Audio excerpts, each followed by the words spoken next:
আপনি শুনছেন magic box audio stories.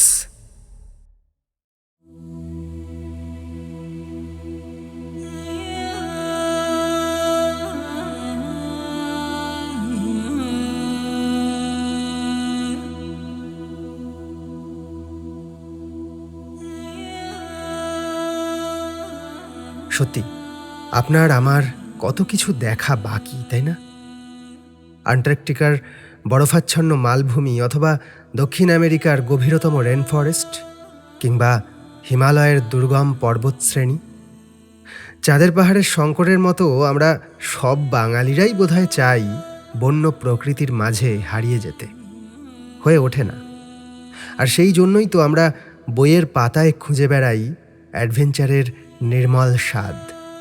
সেই ভালো লাগাকে আরও একটু প্রশ্রয় দিতে আমাদের এবারের নিবেদন সৌমেন মজুমদারের কলমে অ্যাডভেঞ্চার গল্প মৃত্যু শিখর অভিযান। আমরা প্রতি সপ্তাহে বিভিন্ন স্বাদের গল্প আপনাদের জন্য নিয়ে আসি। আপনি আমাদের এই আসরে নতুন হলে অবশ্যই সাবস্ক্রাইব করুন। প্রতি সপ্তাহের গল্পের আপডেট সময় মতো পাওয়ার জন্য বেল আইকনটি ক্লিক করে নোটিফিকেশন অন করে রাখুন। চলুন আপনাকে কানে কানে নিয়ে যাই আফ্রিকার দুর্গম প্রকৃতির মাঝে। শুরু হচ্ছে গল্প মৃত্যু শিখর অভিযান।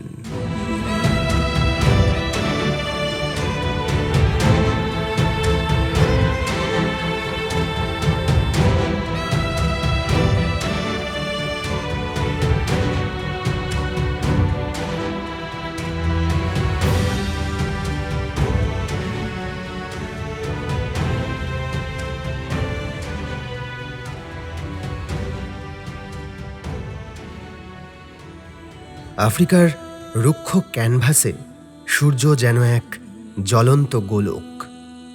তার প্রখর তাপে মাটি ফেটে চৌচির।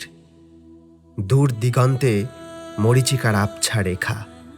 যত দূর চোখ যায় ধূসর সাভানার বুকে কাঁটা ঝোপ আর বিক্ষিপ্ত শুষ্ক গাছের সারি। এখানকার বাতাসও যেন এক ভিন্ন সুর বয়ে বেড়ায়। লু হাওয়ার উষ্ণ দীর্ঘশ্বাসে মিশে থাকে আদিম বুনো গন্ধ। আর রাতের নিস্তব্ধতা ভেঙে ভেসে আসে সিংহের চাপা গর্জন অথবা হায়নার বীভৎস হাসি। প্রকৃতির এই রুদ্র রূপের মাঝেই আমি, অর্ণব সেনগুপ্ত, এক স্বপ্নতাড়িত বাঙালি যুবক, নিজের অস্তিত্বকে নতুন করে খুঁজে চলেছি। আমার ছোটবেলাটা কেটেছে কলকাতার ঘিঞ্জি গলি পথে, বইয়ের পাতায় আর কল্পনার অবাধ আকাশে। বিভূতিভূষণ বন্দ্যোপাধ্যায় থেকে শুরু করে জুল ভার্ন, কিংবদন্তি অভিযাত্রীদের গল্পে আমি নিজেকে খুঁজে পেতাম। আফ্রিকার দুর্গম অরণ্য, রহস্যময় পর্বত আর অজানা গুপ্তধনের কাহিনী আমাকে এক অবদ্ধ আকর্ষণে টানত। মনে মনে স্বপ্ন দেখতাম আমিও একদিন পাড়ি দেব অচেনা পথে, উন্মোচন করব দুর্ভেদ্য রহস্য। আর আমার জীবনের প্রতিটি পরতে মিশে থাকবে অ্যাডভেঞ্চারের রোমাঞ্চ। সেই স্বপ্নই আমাকে টেনে এনেছে এই মহাদেশের প্রাণকেন্দ্রে, যেখানে প্রতিটি বালুকণা, প্রতিটি ঝোপ যেন এক অলিখিত উপাখ্যানের ইঙ্গিত দেয়। আমার আগমন এখানে নিতান্তই এক দুর্ঘটনার ফল। মাসখানেক আগে এক ব্রিটিশ প্রত্নতাত্ত্বিক দলের সঙ্গে আমি এসেছিলাম এক প্রাচীন সভ্যতার ধ্বংসাবশেষ অনুসন্ধানে। আমার কাজ ছিল তাদের সহকারী হিসাবে মানচিত্র তৈরি করা আর কিছু পুরনো পুঁথির অনুবাদে সাহায্য করা। কাজটি নিরীহ গোছের হলেও দলের প্রধান ডক্টর ম্যাক্সওয়েল ছিলেন এক অদ্ভুত খেয়ালি মানুষ। তার বিশ্বাস ছিল এই অঞ্চলের কোথাও এক বিশাল হীরক খনি আছে, যা বহু শতাব্দী ধরে লুকিয়ে আছে মানুষের চোখের আড়ালে। সেই খনির সন্ধান ছিল তার জীবনের একমাত্র লক্ষ্য। আমাদের দলটি যখন দুর্গম কালাহারির প্রান্তে এক জলাশয়ের কাছে ছাউনি ফেলেছিল, তখনই বিপদটা ঘটল। রাত গভীর, চাঁদ ডুবে গেছে নিকষ কালো অন্ধকারে। শুধু ক্যাম্পফায়ারের মৃদু আলোয় আমাদের চারপাশের জগৎটা মায়াবী দেখাচ্ছিল। হঠাৎই একদল স্থানীয় আদিবাসী, যাদের আমরা সাম্বুরু নামে চিনতাম, অতর্কিতে আমাদের আক্রমণ করল।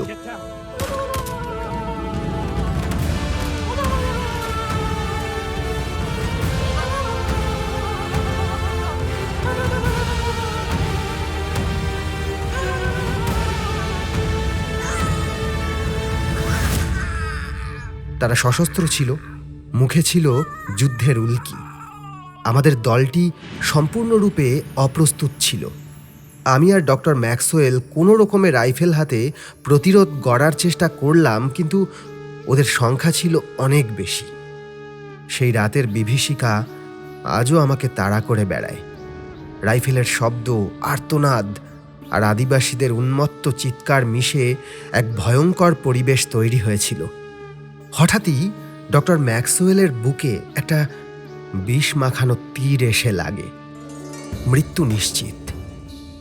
শেষ নিঃশ্বাস ফেলার আগে তিনি আমার হাতে একটা পুরনো জীর্ণ মানচিত্র আর একটা কম্পাস তুলে দিয়ে অস্ফুটে বললেন, মানচিত্র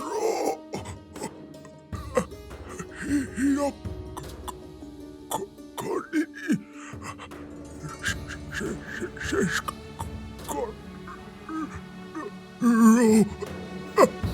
তার চোখ দুটো চিরতরে বুজে গেল। আমি কোনো মতে প্রাণে বাঁচলাম, কিন্তু নিজেকে আবিষ্কার করলাম সম্পূর্ণ একা, জনমানবহীন এক অজানা প্রান্তরে। আমার দলের বাকি সদস্যদের কি হলো তা জানার কোনো উপায় ছিল না। আমার এক কাঁধে ঝুলছে একটা রাইফেল, আর পিঠে একটা ছোট ব্যাগ, তাতে কিছু খাবার, জল, কিছু টুকিটাকি অভিযাত্রীদের প্রয়োজনীয় জিনিসপত্র, আর সেই ডক্টর ম্যাক্সওয়েলের দেওয়া মানচিত্র আর কম্পাস। সেই বিভীষিকাময় রাতের কথা আর স্মরণ করতে চাই না। একথা সত্যি, এই কদিনে ডক্টর ম্যাক্সওয়েলের সঙ্গে আমার খুব ভালো সম্পর্ক তৈরি হয়েছিল। এই কাজের শেষে তার ইচ্ছা ছিল সেই হীরক খনির সন্ধানে যাওয়া।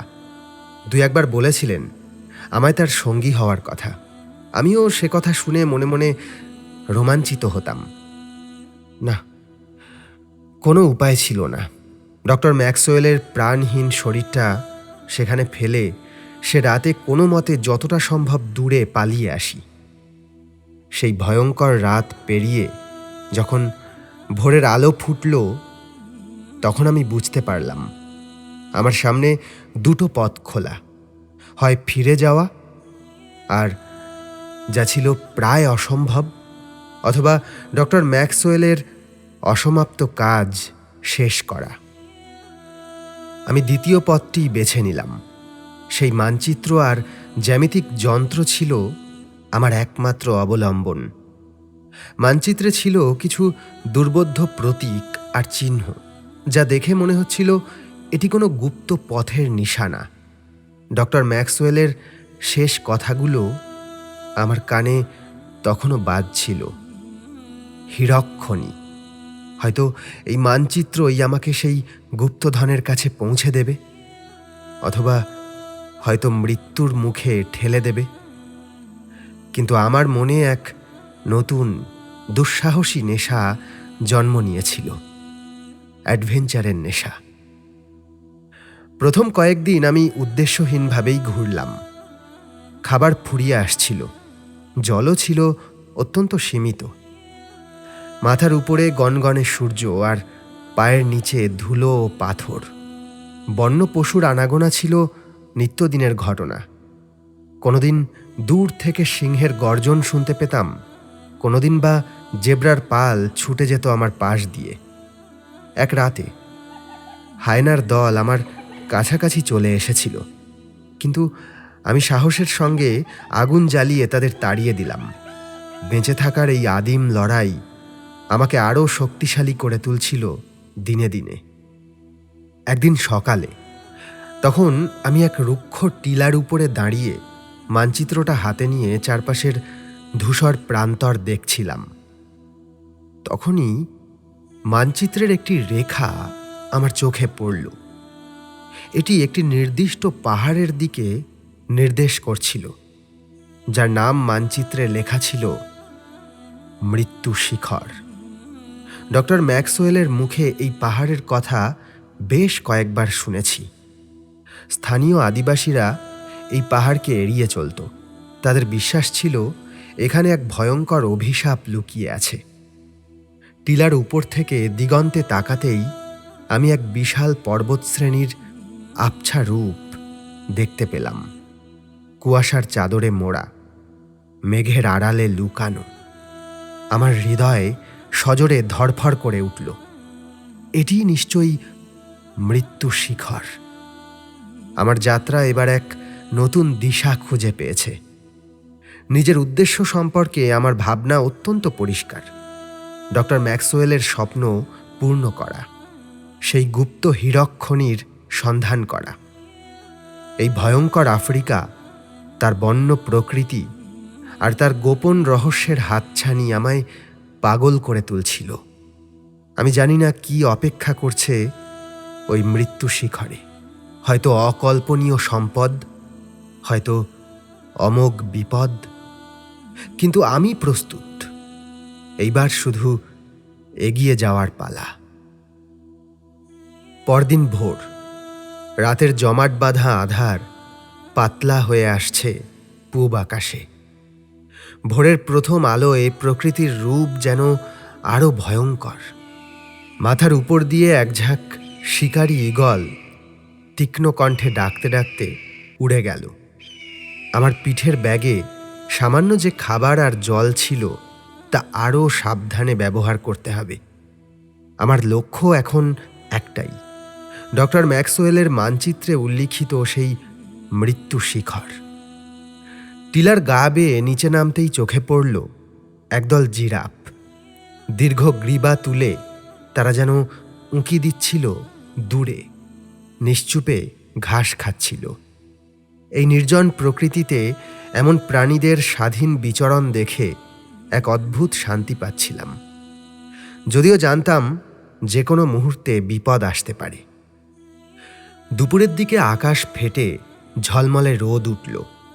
মাথার উপর সূর্য এমনভাবে জ্বলছিল যেন আকাশ থেকে আগুন ঝরছে। বালির স্তর ভেদ করে লু হাওয়ার উষ্ণ হলকা আমার মুখ ঝলসে দিচ্ছিল। এমন শুষ্ক আবহাওয়ায় হাঁটা যেন এক দুঃস্বপ্ন। শরীর বিদ্রোহ ঘোষণা করলেও মানচিত্রের চিহ্নগুলো আমাকে টেনে নিয়ে যাচ্ছিল এক অমোঘ আকর্ষণে। একসময় চোখে পড়ল এক বিশাল নদী। মানচিত্রে নদীটির নাম লেখা ছিল মৃত্যুপাত। এই নদীর কথা আগেও শুনেছি। আদিবাসীরা বিশ্বাস করে এই নদীর জল পান করলে নাকি আত্মা দেহ থেকে বিচ্ছিন্ন হয়ে যায়। আমি অত্যন্ত তৃষ্ণার্ত ছিলাম, কিন্তু সেই নদীর জলের দিকে এক পাও এগোতে সাহস হলো না। যদিও আমি কুসংস্কারে বিশ্বাসী নই, কিন্তু এখানকার পরিবেশ আর কিংবদন্তিগুলো আমার মনে এক অজানা ভয়ের জন্ম দিয়েছে। তীর বরাবর কিছুটা হেঁটে দেখলাম জলের রং গাঢ় নীল। মনে হলো যেন কোনো গভীর রহস্য লুকিয়ে আছে ওর অতলে। নদীর পাড় বরাবর এগোতেই চোখে পড়ল অসংখ্য পশুর কঙ্কাল, হরিণ, জেব্রা, এমনকি কিছু বড় প্রাণীর কঙ্কালও পড়েছিল এখানে সেখানে। এই দৃশ্য দেখে আমার শিরদাঁড়া বেয়ে এক হিম শীতল স্রোত বয়ে গেল। এই নদী সত্যি ভয়ঙ্কর। সন্ধ্যার আগে আগে এক ছোট টিলার আড়ালে আশ্রয় নিলাম। দূরে দেখা যাচ্ছিল মৃত্যু শিখরের আবছা অবয়ব। দিনের শেষ আলোয় তার চূড়া যেন এক রক্তিম আভায় জ্বলছিল, এক রহস্যময় সৌন্দর্যে মোড়ানো। যেখানে আশ্রয় নিয়েছি সেই টিলার উপরে একটা ভাঙাচোরা পাথরের কাঠামো চোখে পড়ল, যা দেখে মনে হলো কোনো প্রাচীন উপাসনালয় বা সমাধিস্থল। কৌতূহলবশত আমি তার ভেতরে উঁকি দিলাম। ভেতরে প্রবেশ করতেই এক চাপা গরম আর স্যাঁতস্যাঁতে গন্ধ আমার নাকে এলো। দেওয়ালে কিছু অস্পষ্ট ছবি আঁকা, মানুষের মতো আকৃতির কিছু চিত্র আর কিছু জন্তুর ছবি। মনে হলো এগুলো কোনো প্রাচীন সভ্যতার নিদর্শন। এই নিস্তব্ধ পরিবেশে হঠাৎ করেই আমার কানের পাশ দিয়ে কিছু একটা হিস হিস শব্দ করে চলে গেল। আমি শিউরে উঠলাম। মুহূর্তের মধ্যে বুঝতে পারলাম এটা বিষধর সাপের শব্দ। আবছা আলোয় কিছুই দেখা যাচ্ছিল না, কিন্তু সাপের উপস্থিতি আমার রক্ত হিম করে দিল। আমি দ্রুত সেই কাঠামো থেকে বেরিয়ে এলাম। একটু পরে অন্ধকার ঘনিয়ে এলো। আকাশে তারা ফুটে উঠেছে মুক্তোর দানার মতো। এখানে তারা যেন আরো উজ্জ্বল, আরো কাছে। আমি আগুন জ্বালিয়ে বসলাম। আগুনের শিখা আঁধারে একাকিত্বকে কিছুটা হলেও দূর করছে। রাত যত বাড়ছিল ততই বুনো পশুর ডাক পরিষ্কার শোনা যাচ্ছিল। কখনো সিংহের চাপা গর্জন, কখনো হায়নার ডাক। প্রতিটা শব্দ যেন এই বিশাল আফ্রিকার বুক চিরে বেরিয়ে আসছিল। আমাকে মনে করিয়ে দিচ্ছিল আমার চারপাশের বিপদের কথা। ডক্টর ম্যাক্সওয়েলের দেওয়া জীর্ণ মানচিত্রটা হাতে নিয়ে আমি আগুনের আলোয় দেখতে লাগলাম। মানচিত্রের পিছনে অস্পষ্ট কিছু সাংকেতিক চিহ্ন ছিল। এর মানে কি হতে পারে? হঠাৎ আমার মনে হলো চিহ্নগুলো কোনো ভৌগোলিক নির্দেশিকা নয়, বরং কোনো ধাঁধার অংশ। প্রতিটি চিহ্নকে আমি গভীরভাবে পর্যবেক্ষণ করলাম, চেষ্টা করলাম এর অর্থ উদ্ধার করতে। আগামীকাল থেকে আমায় পথে আরও সাবধান হতে হবে। দিনের বেলাতেই যতটা সম্ভব পথ চলব, আর রাতে কোনো নিরাপদ জায়গায় আশ্রয় নেব। এই রহস্য ভেদ করতে হলে আমাকে আরও অনেক বিপদ অতিক্রম করতে হবে। আমার রক্তে অ্যাডভেঞ্চারের নেশা নতুন করে জেগে উঠল। এই যাত্রা শুধু একটি হীরক খনির সন্ধান নয়, এই যাত্রা আমার নিজের অস্তিত্বকে চেনার, আমার সাহসের পরীক্ষা। আমি আর পিছিয়ে যেতে পারবো না। মৃত্যু যদি আসে, সে আসুক। আমি এই রহস্যের শেষ দেখে ছাড়ব। ভোর হলো এক স্নিগ্ধ রহস্যময় আবহে। পূবের আকাশে তখন কমলা লাল রঙের খেলা। রাতের আধার পুরোপুরি কাটেনি, আর তারারা ফিকে হয়ে আসছে ধীরে ধীরে। আর্দ্র বাতাস বইছিল গাছের ফাঁক দিয়ে, বয়ে আনছিল তাজা মাটির সোদা গন্ধ আর বুনো ফুলের অপূর্ব সুবাস। রাতের পর এই সকাল যেন এক নতুন আশার বার্তা নিয়ে এসেছিল। ঘুম ভাঙতেই আমি দ্রুত রওনা হলাম। এই দুর্গম পথে সময় নষ্ট করার কোনো সুযোগ নেই। আমার চলার পথে এখন শুধুই বুনো ঝোপঝাড় আর কাঁটাময় গুল্মের সারি। পায়ের নিচে শুকনো পাতা মচমচ করছিল। কোথাও কোথাও মাটি এত শক্ত যে পা ফেললে মনে হয় পাথরে ঠেকছে। আবার কোথাও বালির স্তর এত নরম যে পা ডুবে যায়। সূর্যের আলো যখন গাছের ঘন পাতার ফাঁক দিয়ে মাটিতে এসে পড়ত, তখন মনে হতো যেন কেউ সোনালি কার্পেট বিছিয়ে দিয়েছে। এই রুক্ষ প্রকৃতির মাঝেও লুকিয়ে আছে এক অদ্ভুত সৌন্দর্য, যা কেবল অনুভব করা যায়, ভাষায় প্রকাশ করা অসম্ভব। বেলা বাড়ার সাথে সাথে সূর্য মধ্য গগনে উঠল, আর তার প্রখর তাপে প্রকৃতি আবারও রুদ্র মূর্তি ধারণ করল। হঠাৎ চোখে পড়ল কিছু ক্যাকটাস জাতীয় গাছ। তাদের ফুলগুলো তীব্র গোলাপি, হলুদ আর লাল রঙে সেজেছিল, যেন এই কঠিন প্রকৃতির মাঝেও জীবনের জয়গান গাইছে। ছোট ছোট টিলার সারি পার হয়ে আমি এগোচ্ছিলাম। কিছুক্ষণ হাঁটার পর একটি ছোট জলাশয়ের সন্ধান পেলাম। জলের রং ঘোলাটে হলেও প্রাণের তৃষ্ণা মেটানোর জন্য এর বিকল্প ছিল না। উবু হয়ে জল পান করার সময় দেখলাম একটু ওপাশে কিছু রঙিন পাখি শব্দ করে জল খাচ্ছে। তাদের ডানার ঝাপটায় জল ছিটে পড়ছিল চারপাশে। প্রকৃতির এই সরল সৌন্দর্য দেখে মন ভরে উঠল। কিন্তু এই সৌন্দর্য বেশিক্ষণ স্থায়ী হলো না। জলাশয় থেকে কিছুটা দূরে যেতেই আমি এক বিশাল গিরিখাতের মুখোমুখি হলাম। মানচিত্রে এর কোনো উল্লেখ ছিল না। গিরিখাতটি এতটাই গভীর আর চওড়া ছিল যে মনে হচ্ছিল যেন পৃথিবী নিজেই হাঁ করে আছে। উপরে উঠে গিরিখাতের গভীরতা দেখতে গিয়ে আমার গা ছমছম করে উঠল। নিচে অসংখ্য ধারালো পাথর, আর তারও নিচে এক সরু জলের ধারা বয়ে চলেছে। এই গিরিখাত পার হওয়া অসম্ভব মনে হচ্ছিল। আমি হতাশ হয়ে পড়লাম। তবে হার মানলে তো চলবে না। মানচিত্র আবার খুঁটিয়ে দেখলাম। ডক্টর ম্যাক্সওয়েলের রহস্যময় চিত্রগুলো আমাকে নতুন করে ভাবাচ্ছে। হঠাৎ একটা চিত্র আমার চোখে পড়ল, যা এই গিরিখাতের সমান্তরাল কোনো এক পথের ইঙ্গিত দিচ্ছিল।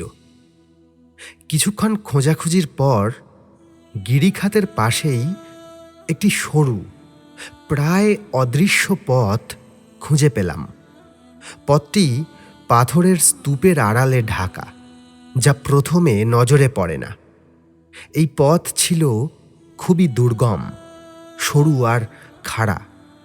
একপাশে খাদের অতল গহ্বর, অন্য পাশে পাথরের খাড়া দেওয়াল। প্রতিটি পদক্ষেপে প্রাণের ঝুঁকি। সাবধানে এক পা করে আমি এগোতে লাগলাম। কখনো হাত দিয়ে পাথরের ফাটল ধরে উপরে উঠতে হচ্ছিল, কখনো বা আলগা পাথরে পা পিছলে যাচ্ছিল। মনে হচ্ছিল যেন প্রকৃতি আমাকে পরীক্ষা করছে, আমার ধৈর্যের শেষ সীমা দেখছে। কিন্তু মৃত্যু শিখরের আকর্ষণ আমাকে এগিয়ে যেতে বাধ্য করছিল। এই সংকীর্ণ পথ ধরে চলতে চলতে আমি এক অদ্ভুত দৃশ্যের সাক্ষী হলাম। গিরিখাতের এক অংশে কিছু বিরল অর্কিড ফুটেছিল। তাদের ফুলগুলো এত উজ্জ্বল আর প্রাণবন্ত ছিল যে মনে হচ্ছিল যেন এই রুক্ষ পাথরের মাঝে এক টুকরো স্বর্গ নেমে এসেছে। অর্কিডগুলোর পাপড়িতে শিশির বিন্দু চিকচিক করছিল। সূর্যের আলোয় যেন হীরের মতো জ্বলছিল। এই সৌন্দর্য দেখে এক মুহূর্তের জন্য আমি আমার সব ক্লান্তি আর বিপদ ভুলে গেলাম। প্রকৃতি যেন তার ভয়ঙ্কর রূপের আড়ালে এমন কিছু রহস্য লুকিয়ে রেখেছে যা শুধু ভাগ্যবানরাই দেখতে পায়। তবে এই মায়াবী সৌন্দর্যের আড়ালেই লুকিয়েছিল ভয়ঙ্কর বিপদ। হঠাৎই আমার পায়ের নিচের পাথর আলগা হয়ে গেল। মুহূর্তের জন্য মনে হলো আমি খাদের গভীরে পড়ে যাচ্ছি। আমার হৃৎপিণ্ড দ্রুত গতিতে ছুটে চলল। শেষ মুহূর্তে আমি একটা ঝুলে থাকা গাছের ডাল আঁকড়ে ধরলাম। আমার হাতে তীব্র যন্ত্রণা হচ্ছিল, কিন্তু আমি প্রাণপণে ডালটা ধরেছিলাম। নিচে তাকাতেই দেখলাম একদল বিশাল আকৃতির বাজ পাখি সেই গিরিখাতের গভীরে চক্রাকারে ঘুরছে, যেন শিকারের অপেক্ষা করছে ওরা। আমি যদি পড়ে যাই তাহলে ওই বাজ পাখিগুলোই হবে আমার শেষ সঙ্গী। অনেক কষ্টে ধীরে সুস্থে আমি নিজেকে টেনে উপরে তুলে আনলাম। আমার হাত কেটে গিয়েছিল, রক্ত ঝরছিল, কিন্তু আমি প্রাণে বেঁচে গেছি। এই অভিজ্ঞতা আমাকে আরও সতর্ক করে তুলল। প্রকৃতির সৌন্দর্য যে কত ভয়ঙ্কর ফাঁদ পাততে পারে তা এই ঘটনায় আমি হাড়ে হাড়ে বুঝলাম। সন্ধ্যা নেমে এলো। আমি গিরিখাতের অন্য প্রান্তে পৌঁছেছিলাম। এখান থেকে মৃত্যু শিখরের চূড়া আরও স্পষ্ট দেখা যাচ্ছিল। দিনের শেষ আলোয় তার চূড়া যেন এক রহস্যময় ছায়া ফেলেছিল চারপাশে। আমি একটা ছোট গুহার মতো জায়গায় আশ্রয় নিলাম। বাইরে থেকে তখন বুনো পাখির ডাক কানে ভেসে আসছিল। আমার শরীর ক্লান্তিতে ভেঙে পড়েছিল, কিন্তু মন ছিল দৃঢ়। এই রাত পেরোলেই আমি মৃত্যু শিখরের আরও কাছে পৌঁছে যাব। আমি জানতাম এর পরের পথ আরও কঠিন হবে, কিন্তু আমি প্রস্তুত ছিলাম সব কিছুর জন্য। রাতভর বুনো পাখির ডাক আর দূরের বন্যপ্রাণীদের চিৎকার শুনতে শুনতে কখন যে ঘুমিয়ে পড়েছিলাম খেয়াল ছিল না। ভোরের হালকা আলো যখন গুহার মুখে এসে পড়ল, তখন উঠে বসলাম। হাত কেটে গিয়েছিল। গতকালের সেই ভয়ঙ্কর পরিস্থিতিটা মনে পড়তেই বুক কেঁপে উঠল। তবে বেঁচে ফিরেছি, এটাই বড় কথা। আমার শরীর ক্লান্ত, কিন্তু মন এক নতুন উদ্দীপনায় পূর্ণ। আজকেই হয়তো সেই মাহেন্দ্রক্ষণ, যখন আমি মৃত্যু শিখরের রহস্যের আরও গভীরে প্রবেশ করব। গুহা থেকে বেরিয়ে যখন চলতে শুরু করলাম, তখন সূর্যের আলো ততটা প্রখর ছিল না। চারিদিকে তখনও রাতের শীতলতা কিছুটা লেগেছিল, কিন্তু কয়েক ঘন্টার মধ্যেই সেই উষ্ণতা ফিকে হয়ে এলো, আর রোদ হয়ে উঠল তীক্ষ্ণ। পাথুরে পথের দুধারে ফুটে থাকা নাম না জানা কাঁটাযুক্ত গুল্মগুলো যেন এক ভিন্ন সুরের গান গাইছিল। তাদের সবুজ পাতাগুলো রোদের আলোয় ঝিকমিক করছিল। দূরে দিগন্তের কাছে মৃত্যু শিখরের চূড়া আজ আরও স্পষ্ট, আরও মহিমান্বিত দেখাচ্ছিল। মনে হচ্ছিল যেন এক বিশাল প্রহরী চুপচাপ দাঁড়িয়ে আছে আমার দিকেই তাকিয়ে। প্রায় সারা দিন হাঁটার পর একসময় আমি এক অদ্ভুত জায়গায় এসে পৌঁছালাম। মানচিত্রের অস্পষ্ট নির্দেশিকা আমাকে নিয়ে এসেছিল এক বিশাল পাথরের দেওয়ালের কাছে। দেওয়ালটি প্রায় আকাশচুম্বী। মনে হয় যেন প্রকৃতি নিজেই এক বিশাল প্রাচীর তৈরি করেছে। এই দেওয়াল ভেদ করে এগিয়ে যাওয়ার কোনো উপায় ছিল না। আমি পাথরের গা বেয়ে উপরে ওঠার চেষ্টা করলাম, কিন্তু এতটাই মসৃণ আর খাড়া যে কোনো অবলম্বন খুঁজে পেলাম না। বিভিন্নভাবে চেষ্টা করে যখন হতাশ হয়ে পড়েছি, ঠিক সেই সময়ে ডক্টর ম্যাক্সওয়েলের মানচিত্রে আঁকা একটি চিহ্নের কথা মনে পড়ল। মানচিত্রটা বের করলাম, খুঁটিয়ে দেখতে লাগলাম। মানচিত্রের সেই চিহ্নটি নির্দেশ করছিল এই পাথরের দেওয়ালেরই এক বিশেষ অংশকে। খুঁটিয়ে দেখতেই চোখে পড়ল পাথরের দেওয়ালে একটা সরু ফাটল। ফাটলটা এতটাই চাপা যে প্রথম দর্শনে তা দেওয়ালেরই অংশ বলে মনে হয়। আলো খুব কম ঢুকছিল ভিতরে, কিন্তু আমার অনুসন্ধিৎসু মন আমাকে ঠেলে দিচ্ছিল সেই ফাটলের গভীরে। ব্যাগটা পিঠে নিয়ে সাবধানে ভিতরে ঢুকতে লাগলাম। জায়গাটা এতটাই সংকীর্ণ যে শরীরটা প্রায় ঘষে ঘষে এগোতে হচ্ছিল। পাথরের এবড়ো খেবড়ো গা আমার শরীর আঁচড়ে দিচ্ছিল। কয়েক ফুট এগোতেই অন্ধকার যেন আরও গাঢ় হয়ে উঠল। আমার ব্যাগে একখানা টর্চ ছিল। প্রথমেই সিদ্ধান্ত নিয়েছিলাম বিশেষ প্রয়োজন ছাড়া ওটাকে ব্যবহার করব না। এখন সেটা বের করে আলো জ্বালালাম। সেই আলোয় যা দেখলাম তাতে আমার চোখ ছানা বড়া হয়ে গেল। আমি একটা বিশাল গুহার ভিতরে এসে পড়েছি। গুহার ছাদ প্রায় 30-40 ফুট উঁচু হবে। ভিতরের বাতাস স্যাঁতস্যাঁতে আর ঠান্ডা। এক অদ্ভুত গন্ধ ভেসে বেড়াচ্ছে, যেন অনেক দিনের বদ্ধ জায়গার গন্ধ। টর্চের আলোয় গুহার পাথুরে দেওয়ালে চোখ বোলাতেই চমকে উঠলাম। দেওয়ালে সারি সারি খোদাই করা ছিল কিছু অদ্ভুত চিত্র, মানুষ, পশু, আরও এমন কিছু জীব যা আমি আগে কখনো দেখিনি। সবই এক বিশেষ শৈলীতে আঁকা। চিত্রগুলো দেখে মনে হলো বহু প্রাচীনকালে কোনো এক অজানা সভ্যতা এখানে বাস করত। কিন্তু গুহার মূল রহস্য লুকিয়েছিল আরও গভীরে। আমি ভিতরের দিকে এগোতে লাগলাম, টর্চের আলোয় পথ খুঁজে। গুহার মেঝে ক্রমশ ঢালু হয়ে যাচ্ছিল, আর বাতাস যেন আরও ভারী হয়ে উঠছিল। হঠাৎ করেই একটা চাপা গোঙানির মতো আওয়াজ কানে এলো। গুহার দেওয়ালে ধাক্কা খেয়ে এসে শব্দটা এমন অদ্ভুত শোনাচ্ছে যে আমার শির দ্বারা বেয়ে একটা ঠান্ডা স্রোত বয়ে গেল। আমি সঙ্গে সঙ্গে টর্চ নিভিয়ে দিলাম এবং পাথরের একটা বড় চাঁইয়ের আড়ালে লুকিয়ে পড়লাম। এবার শব্দটা আরও স্পষ্ট হলো, সেই সঙ্গে একটা চাপা গুম গুম শব্দ, যেন ভারী কোনো প্রাণী হেঁটে আসছে। আমার হৃদস্পন্দন দ্রুততর হতে লাগল। আমি সঙ্গের রাইফেলের কুঁদো শক্ত করে ধরলাম। টর্চ জেলে দেখলাম প্রায় 50 গজ দূরে দুটো জ্বলন্ত চোখ অন্ধকারে যেন আমাকেই খুঁজছে।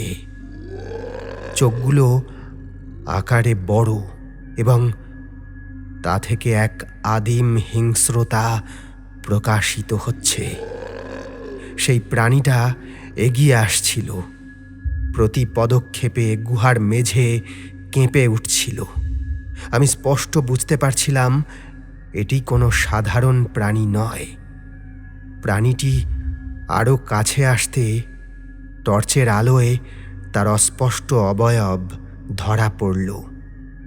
বিশাল শরীর, গায়ে লোমশ আবরণ, আর তার মুখ থেকে একটা অদ্ভুত গোঙানির শব্দ বেরোচ্ছে। আমার মনে হলো আমি এক বিশাল বন মানুষের সামনে এসে পড়েছি, অথবা এমন কোনো প্রাণীর সামনে যার অস্তিত্ব আধুনিক পৃথিবীতে থাকার কথা নয়। তার আকার এতটাই বিশাল ছিল যে এক ঝটকায় আমাকে ছিঁড়ে ফেলতে পারত। তার চোখ দুটো যেন আমাকে গ্রাস করতে চাইছিল। আমি দ্রুত গুহার দেওয়ালের ফাটলের দিকে পালাতে চেষ্টা করলাম, কিন্তু প্রাণীটি আমার পথ আটকানোর জন্য দ্রুত এগিয়ে এলো। তখন আমার চোখে পড়ল গুহার ছাদে ঝুলে আছে কিছু বাদুড়। তাদের কিচিরমিচির শব্দে গুহাটা ভরে ছিল। একটা পরিকল্পনা আমার মাথায় এলো। আমার ব্যাগে একটা ফ্লেয়ার গান ছিল, যা সংকেত পাঠানোর জন্য ব্যবহার করা হয়। আমি দ্রুত ফ্লেয়ার গানটা বের করে গুহার ছাদে বাদুড়গুলোর দিকে তাক করে একটা ফ্লেয়ার ছুড়লাম। উজ্জ্বল আলো আর বিকট শব্দে গুহার ভিতরটা মুহূর্তে আলোয় ঝলসে উঠল। বাদুড়গুলো ভয় পেয়ে দিকবিদিক জ্ঞানশূন্য হয়ে উড়তে শুরু করল। হাজার হাজার বাদুড় পাগলের মতো গুহার ভিতরে চক্কর কাটতে লাগলো। তাদের তীব্র পাখার শব্দ আর চিৎকারে গুহার ভেতরের পরিবেশ সম্পূর্ণ পাল্টে গেল। সেই বনমানুষটিও এই আকস্মিক শব্দ আর আলোয় হতভম্ব হয়ে গিয়েছিল। সে তার বিশাল হাত দিয়ে মুখ ঢাকতে চেষ্টা করছিল আর গোঙানির শব্দ করে এদিকে ওদিকে ঘুরতে লাগলো। এই সুযোগের সদ্ব্যবহার করে আমি প্রাণপণে যেদিক থেকে এসেছি তার উল্টো দিকে ছুটতে লাগলাম। ছুটতে ছুটতে সামনে সেই একই রকম একটা সংকীর্ণ ফাটল দেখতে পেয়ে তার ভিতরে নিজেকে গলিয়ে দিলাম। তখনও পিছনে সেই বন মানুষের ক্রুদ্ধ গর্জন শুনতে পাচ্ছিলাম। কোনো মতে ফাটলের ভিতরে ঢুকে পড়লাম আর পিছন থেকে পাথরের চাই দিয়ে ফাটলের মুখটা আংশিকভাবে বন্ধ করে দিলাম। যন্ত্রণা হচ্ছিল, কিন্তু আমি থামলাম না। যখন আমি ফাটল থেকে বের হলাম তখন হাঁপাচ্ছিলাম। আমার সারা শরীর ঘামে ভেজা। নিশ্চয়ই ওই গুহায় ঢোকার আরও কোনো পথ রয়েছে, যেখান থেকে ওই বিশাল প্রাণীটা ভিতরে যাতায়াত করে। আপাতত আমি মুক্তি পেয়েছি, কিন্তু গুহার ভিতরের সেই অভিজ্ঞতা আমাকে নাড়িয়ে দিয়েছিল। ওটা কি ছিল? কিংবদন্তি বনমানুষ? এই আফ্রিকায় এমন প্রাণীর অস্তিত্ব আছে তা আমি বিশ্বাস করতে পারছিলাম না। আমার অভিযান আরও বেশি রহস্যময় হয়ে উঠছিল। আমার সামনে পথ আরও দুর্গম, আরও বিপজ্জনক। তবে আমি প্রস্তুত। গুহার মুখ থেকে বেরিয়ে যখন খোলা আকাশের নিচে এসে দাঁড়ালাম, তখন মনে হলো যেন নতুন করে শ্বাস নিতে পারছি। বাতাসের প্রতিটা কণা যেন প্রাণ ভরে শ্বাস নিতে সাহায্য করছিল। কিন্তু সেই স্বস্তি বেশিক্ষণ স্থায়ী হলো না।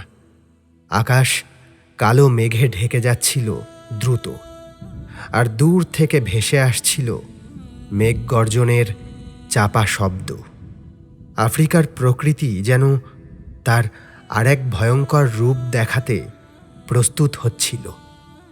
আমি দ্রুত একটা আশ্রয় খোঁজার চেষ্টা করলাম। মৃত্যু শিখরের দিকে কিছুটা এগিয়ে দেখলাম পাথুরে জমি শেষ হয়ে এক ঘন জঙ্গলের শুরু হয়েছে। এই জঙ্গল স্বাভাবিক আফ্রিকার সাভানার মতো শুষ্ক ছিল না, বরং এখানে গাছপালা অনেক লম্বা আর ঘন। এ যেন এক প্রাচীন আদিম রেন ফরেস্ট। এর ভিতরের পথ আরও দুর্গম হবে তা বুঝতে পারছিলাম। বৃষ্টি শুরু হলো। প্রথমে টিপটিপ, তারপর মুষলধারে। এই ঘন জঙ্গলে দিনের আলোতেও অন্ধকার নেমে এলো। চারপাশটা যেন এক ভেজা সবুজ দেওয়ালের মতো মনে হচ্ছিল। লম্বা লম্বা গাছগুলো একে অপরের সঙ্গে এমনভাবে জড়িয়ে আছে যে এখানে সূর্যের আলো মাটির কাছে পৌঁছাতে পারে না। ভিতরের বাতাস স্যাঁতস্যাঁতে আর ভারী, মাটি কর্দমাক্ত। আমার পা কাদায় ডুবে যাচ্ছিল আর বারবার পিছলে যাচ্ছিলাম। প্রকৃতির এই উন্মত্ত রূপ দেখে আমি স্তম্ভিত হয়ে গেলাম। জঙ্গলের ভিতর দিয়ে পথ চলতে চলতে চোখে পড়ল বিচিত্র সব গাছপালা। কিছু গাছের পাতা এত বড় যে মনে হচ্ছিল যেন দৈত্যের কানের মতো ঝুলছে। আবার কিছু গাছে নাম না জানা ফুল ফুটেছিল। তাদের রং এত উজ্জ্বল যে এই অন্ধকার পরিবেশে এক ঝলক আলোর মতো মনে হচ্ছিল। তবে এই সৌন্দর্য মোটেও নিরীহ ছিল না। অনেক গাছেই ছিল ধারালো কাঁটা, যা অসাবধানে ছুলেই রক্তপাত ঘটতে পারত। গাছের ডালে ঝুলে থাকা অসংখ্য লতাপাতা দেখে মনে হচ্ছিল যেন একদল বিশাল সবুজ সাপ একে অপরকে জড়িয়ে আছে। বৃষ্টির তীব্রতা বাড়তে বাড়তে একসময় এতটাই প্রবল হয়ে উঠল যে মনে হলো আকাশ ভেঙে পড়ছে। বিদ্যুতের ঝলকানিতে পুরো জঙ্গলটা মুহূর্তে আলোকিত হচ্ছিল, আর তারপরেই নেমে আসছিল বজ্রপাতের ভয়ঙ্কর শব্দ। মাটির উপরে জলের ধারা বইছিল প্রবল বেগে, আর ছোট ছোট ঝর্ণাগুলো রূপান্তরিত হয়েছিল ভয়ঙ্কর খরস্রোতা নদীতে। আমি কোনো মতে একটা বড় গাছের গোড়ায় আশ্রয় নিলাম। ঠিক তখনই আমার কানের কাছে একটা পরিচিত শব্দ হলো। মনে হলো যেন মাটি ফুঁড়ে উঠে আসছে। টর্চ জেলে দেখলাম এক বিশাল আকারের সাপ আমার দিকে ফনা তুলে এগিয়ে আসছে। তার গায়ের রং গাছের ছালের সঙ্গে এমনভাবে মিশে আছে যে প্রথমে তাকে দেখাই যায়নি। সাপটি এতটাই বড় ছিল যে এক নিমেষে আমাকে পেঁচিয়ে ধরতে পারত। আমি ভয়ে কাঠ হয়ে গেলাম। আমার রাইফেল প্রস্তুত ছিল, কিন্তু এই ঘন জঙ্গলে এই বৃষ্টির মধ্যে এমন এক দৈত্যাকার সাপের সঙ্গে লড়াই করা অসম্ভব মনে হচ্ছিল। সাপটি আরও কাছে আসছিল। তার চোখ দুটো যেন জ্বলছিল অন্ধকারে। আমি দ্রুত চিন্তা করার চেষ্টা করলাম। এই পরিস্থিতিতে পালানো অসম্ভব। হঠাৎ আমার মনে পড়ল ডক্টর ম্যাক্সওয়েলের বলা একটা কথা, আগুন কিংবা তীব্র ঝাঁঝালো গন্ধ সাপকে বিভ্রান্ত করতে পারে। আমার ব্যাগে একটা লাইটার রয়েছে। ব্যাগের ভিতর থেকে সঙ্গে থাকা ডায়েরির কয়েকটা শুকনো পৃষ্ঠা ছিঁড়ে নিলাম। কাগজে আগুন ধরিয়ে তার উপরে তুলনামূলক কম ভেজা কিছু গাছের পাতা ছড়িয়ে দিলাম। আগুন তেমন তৈরি হলো না, তবে ধোঁয়ার সৃষ্টি হলো, আর এক অদ্ভুত তীব্র গন্ধ। সেই গন্ধ এবং ধোঁয়ায় সাপটা ধীরে ধীরে পিছিয়ে যেতে লাগলো, তার ফনা নামিয়ে নিল। আমি সেই সুযোগে দ্রুত সেখান থেকে সরে পড়লাম। যত দ্রুত সম্ভব সেই জায়গাটা থেকে অনেক দূরে চলে এলাম। কিছুক্ষণ পর যখন মনে হলো বিপদ কেটে গেছে, তখন থামলাম। আমার সারা শরীর কাঁপছিল। বৃষ্টি তখনও থামেনি। আমি বুঝতে পারছিলাম মৃত্যু শিখরের প্রতিটি ধাপে নতুন নতুন বিপদ আমার অপেক্ষা করছে। এই জঙ্গল যেন নিজেই এক জীবন্ত সত্তা, যা আমাকে তার গভীরে প্রবেশ করতে বাধা দিতে চাইছে। কিন্তু আমি জানি রহস্যের সমাধান আমার খুব কাছে। এই ভেজা কর্দমাক্ত দুর্গম পথ ধরেই আমাকে এগিয়ে যেতে হবে, যতই বিপদ আসুক না কেন। বৃষ্টি থেমেছিল গভীর রাতে, কিন্তু জঙ্গলের স্যাঁতস্যাঁতে ভাব আর কাদামাটির পথ তেমনই ছিল। সে রাতে আমি আশ্রয় নিয়েছিলাম একটা বড় গাছের অনেকটা উপরে। ভোরের আবছা আলো যখন ফুটল, তখন শরীরটা ভেঙে আসছিল ক্লান্তিতে। আজ আমার গন্তব্য মৃত্যু শিখরের একেবারে পাদদেশে, যেখানে হয়তো চূড়ান্ত রহস্যের উন্মোচন হবে। জঙ্গলের বুক চিরে এগিয়ে চলা ছিল এক দুরূহ কাজ। পায়ের নিচে পিচ্ছিল কাদা, লতাপাতা আর গাছের শিকড়, চারপাশে ঘন সবুজ দেওয়াল, আর উপরে গাছপালার ছাউনি ভেদ করে সূর্যের আলো খুব কমই প্রবেশ করছিল। সূর্যের আলোর অভাবে বাতাসে এক ধরনের ভেজা পচা পাতার গন্ধ মিশেছিল। মাঝে মাঝেই নাম না জানা পাখির তীক্ষ্ণ ডাক আর পতঙ্গের গুঞ্জন কানে আসছিল, যা এই গহীন অরণ্যের নীরবতাকে আরও রহস্যময় করে তুলছিল। বেশ কিছুক্ষণ হাঁটার পর জঙ্গলটা হঠাৎ করেই পাতলা হতে শুরু করল। ঘন গাছপালার বদলে এখন চোখে পড়ল ছোট ছোট গুল্ম আর কিছু রুক্ষ কাঁটাযুক্ত গাছ। মাটি আবার পাথুরে আর ধূসর হতে শুরু করেছে। আমি বুঝতে পারলাম আমি মৃত্যু শিখরের কাছাকাছি পৌঁছে গেছি। আমার সামনে এখন এক উন্মুক্ত সুবিশাল মালভূমি। এই মালভূমির বুকে বিক্ষিপ্তভাবে ছড়িয়ে ছিটিয়ে আছে কিছু অদ্ভুত আকারের পাথর, যেন প্রাচীন কোনো স্থাপনার ধ্বংসাবশেষ। সূর্য তখন মধ্য গগনে। প্রখর তাপে মালভূমির বাতাস যেন অগ্নিগোলকের মতো বইছিল। প্রতিটি পদক্ষেপে পায়ের নিচে বালি আর কাকর মচমচ করছিল। এই রুক্ষ পরিবেশে চোখে পড়ল কিছু বুনো ফুল। তাদের তীব্র নীল ও বেগুনি রং এই ধূসর প্রেক্ষাপটে এক অদ্ভুত বৈপরীত্য সৃষ্টি করছিল। তাদের ভঙ্গুর পাপড়িগুলো যেন প্রকৃতির কঠিন বাস্তবতার মাঝেও জীবনের স্ফুরণ। আমি মালভূমির উপর দিয়ে এগোতে লাগলাম। আমার চোখ তখন ডক্টর ম্যাক্সওয়েলের মানচিত্রের দিকে। মানচিত্রে মৃত্যু শিখরের পাদদেশে একটি বিশেষ চিহ্নের উল্লেখ ছিল, যা দেখে মনে হচ্ছিল সেটি কোনো গোপন প্রবেশপথের ইঙ্গিত। আমি সেই চিহ্নের সন্ধানে এদিকে ওদিকে তাকাতে লাগলাম। একসময় আমার চোখ পড়ল একটা অদ্ভুত পাথরের দিকে। পাথরটা আকারে বিশাল, আর তার গায়ে কিছু অস্পষ্ট খোদাই করা ছিল, যা আদিম কোনো লিপির মতো দেখাচ্ছিল। পাথরটাকে ঘিরে চারপাশের পরিবেশটা যেন আরও নিস্তব্ধ, আরও গম্ভীর।